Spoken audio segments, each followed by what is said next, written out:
فجأة لقيت نفسي في قلب المشرحة، وكأنها لحظة واحدة بس بتخطفك من عالم الأحياء لعالم الأموات.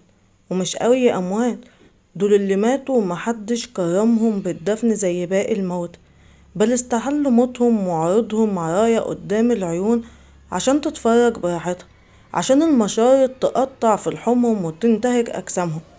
عشان كده ما استغربتش ان الجثث دي بتكون عايزة تصحى، عايزة تنتقم، او حتى تركض في سلام بدون ازعاج للأحياء. وانا كنت منزعجة ومتهورة وغبية جدا. بس التعليم مش ببلاش، انت ممكن تدفع حياتك تمن التعليم ده. وانا كان كابوسي اول ما دخلت كلية الطب هي مادة التشريح. والأسوأ ان عرفت من طالبة اكبر مني ان العمل هنا مش زي اي عمل في كلية تانية. في الكليات التانية المعيد بيشرح الجثث ويشرح وانت بس بتتفرج، اما في كليتنا وبما ان رئيس القسم بتاعها ماسك في ادارة مشرحة ذهنهم، فكان بيجيب جثث كتير جدا للدراسة. ما عندوش اي مشكلة ان طالب وهو بيتعلم انه يبوظ الجثة، المهم انك لازم تشتغل بايدك، تفصل شريان عن اللحم بدون ما تقطعه، تشرح دراع بدون ما تيجي ناحية الشرايين. والأسوأ لما تيجي تشرح مكان الوجه والعين بالذات. أمور من حكيها ليا بس خلت قلبه مقبوض من أول يوم دراسة. وعدى أول أسبوع وكانت محاضرات التشريح كلها نظري، وعرفنا إن من أول الأسبوع ده هننزل المشرحة عشان العملي. واتقبضت قلوب كل الطلاب.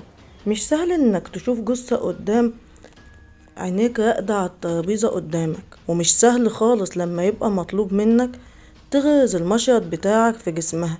يا ترى هتسمع ايه وقتها؟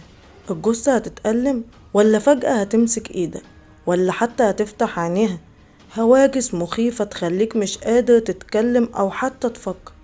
كان يوم الخميس اخر النهار، وهنبدأ العمل يوم السبت.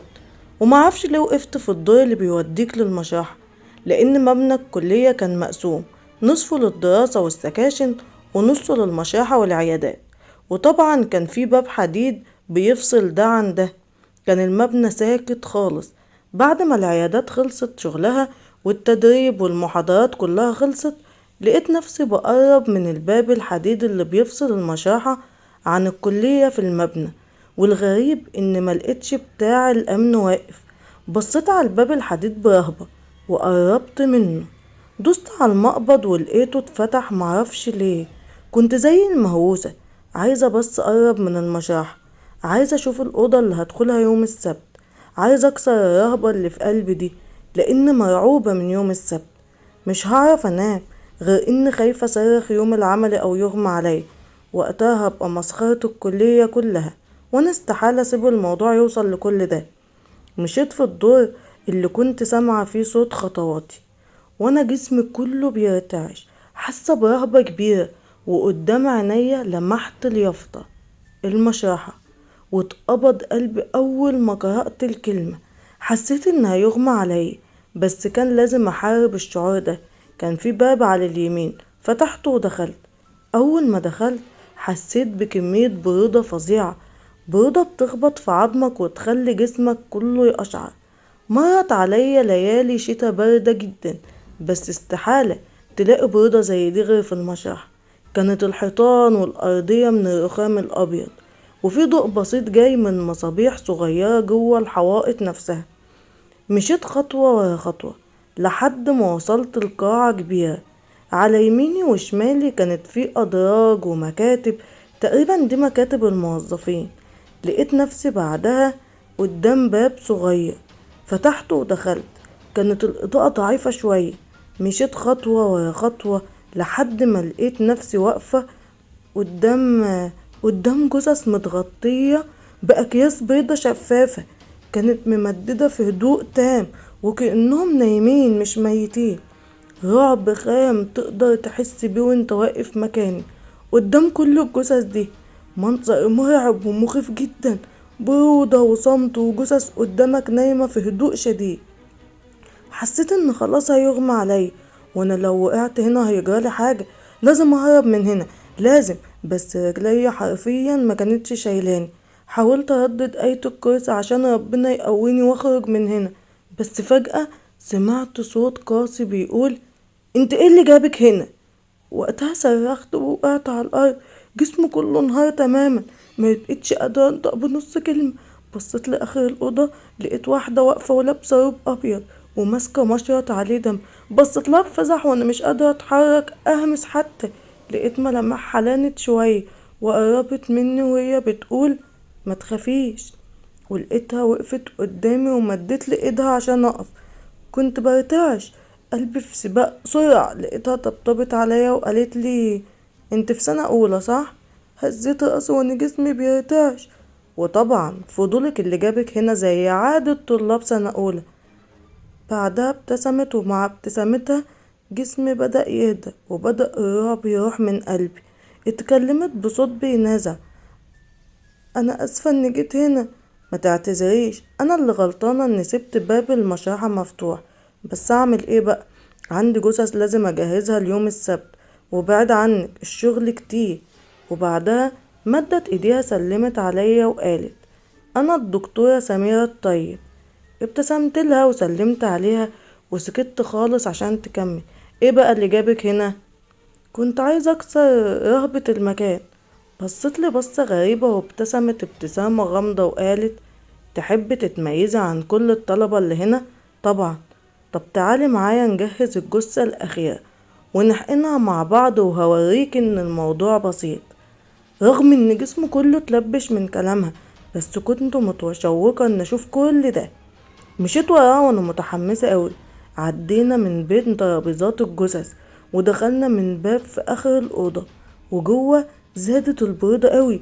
ولقيت نفسي في التلاجة، تلاجة الجثث. كل درج من ده فيه جثة نايمة. مجرد تفكيرك بس في ده بيخلي جسمك كله بيدور واتزانك بيروح. فتحت درج منهم وطلعت الجثة قدامنا. كانت متغطية بكيس شفاف زي باقي الجثث. شاورتلي بتشجيع عشان اكشف وش الجثة. حاولت مرة واتنين لحد ما شديت الكيس لتحت واتكشفت الجثة. كان شكلها مخيف جدا، زرقان حوالين عينيها وشفايفها ووشها ابيض زي لوح التلج. كانت جثة لواحدة بنت.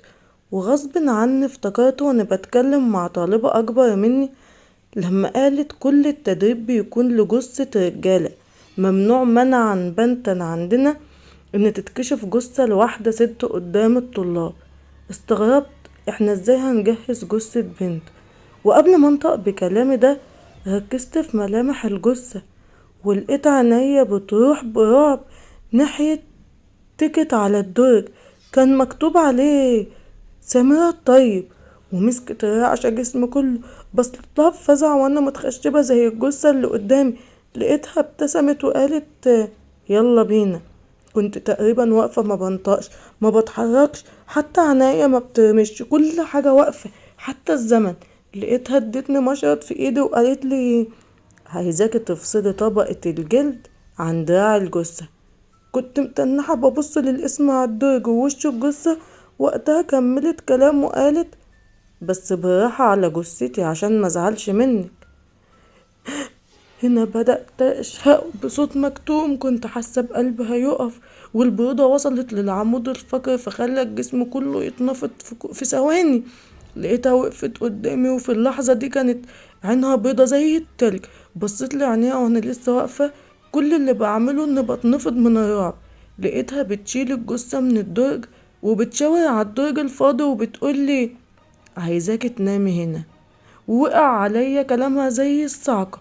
لقيت صوتها بدأ يعلى وتتكلم بغضب: بقولك نامي هنا يلا. كل اللي قدرت اقوله وقتها جوايا: يا رب يا رب. اتكلمت بصوت اعلى واعلى. وفي اللحظة دي بدأ جسمي يترفع وكأن حد بيشيلني ويحطني في الدرج.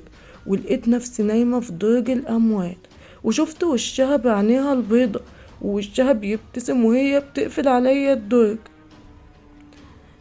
حد جوه هنا؟ سمعت صوت حد بيقولها، وبكل قوتي رميت جسمي بره الدرج. بصيت حواليا ملقتهاش. شفت بتاع الامن بيقرب مني وهو مش فاهم حاجه. هنا بس سبت نفسي للغيبوبه ووقعت في ضلمه ملهاش نهايه. صحيت لقيت نفسي على كرسي قدام الباب الحديد. اللي بيفصل المشرحة عن الكلية. كان قدامي واقف بتاع الأمن عمال يرش عليا مية ويقول لي يا أنسة فوق، يا أنسة يا أنسة. وهنا بس بدأت أصرخ بهستيريا، أصرخ وأصرخ وهو بيحاول يهديني بكل الطرق. فضلت نص ساعة أبكي قدامه وارتعش وهو بيحاول يطمني بكل السبل. فين وفين لما هديت شوية وبدأت أحكيله بصوت مضطرب عن كل اللي حصل. وكانت الصدمة لما عرفت إن سميرة الطيب دي كانت معيدة فعلا هنا، وكانت في يوم بتخلص شغل متأخر في المشرحة لوحدها، وتاني يوم لقوها ميتة ومحطوطة في درج من أدراج الميتين. وعشان يعرفوا سبب الوفاة اتشرحت في مشرحة الكلية، وكان السبب هو توقف القلب. الله أعلم هي شافت ايه يومها، بس هي اتدفنت. وان اللي شفتها دي والجثة كمان كل ده شغل عفاريت. عفاريت كانت هتتسبب في موتي كمان. والغريب ان اسمها ما اتشالش من على الدرج تخليدا لذكراها، واتساب الدرج فاضي حتى يومنا هذا. خرجت مع بتاع الامن بعد ما دخل وقفل كل الابواب طبعا، وقف لي تاكسي وركبني فيه. روحت بيتنا وانا ناوية اسيب الكلية دي بكل اللي فيها. العمر مش بعزق، بس للأسف ما سبتهاش وكملت. والنهاردة بس اتخرجت وقررت اكتب مذكراتي على كل موقع الرعب عشان الناس تعرف حكايتي. طبعا انا غيرت اسم المعيدة عشان اهلها مش اكتر، ودي كانت اقصى تجربة مريت بيها في حياتي. وكانت دي نهاية حكايتنا. ما تنسوش اللايك والشير للفيديو وللقناة كلها. كان معكم زيزي، استنوني في فيديو جديد وحكاية جديدة، والى اللقاء.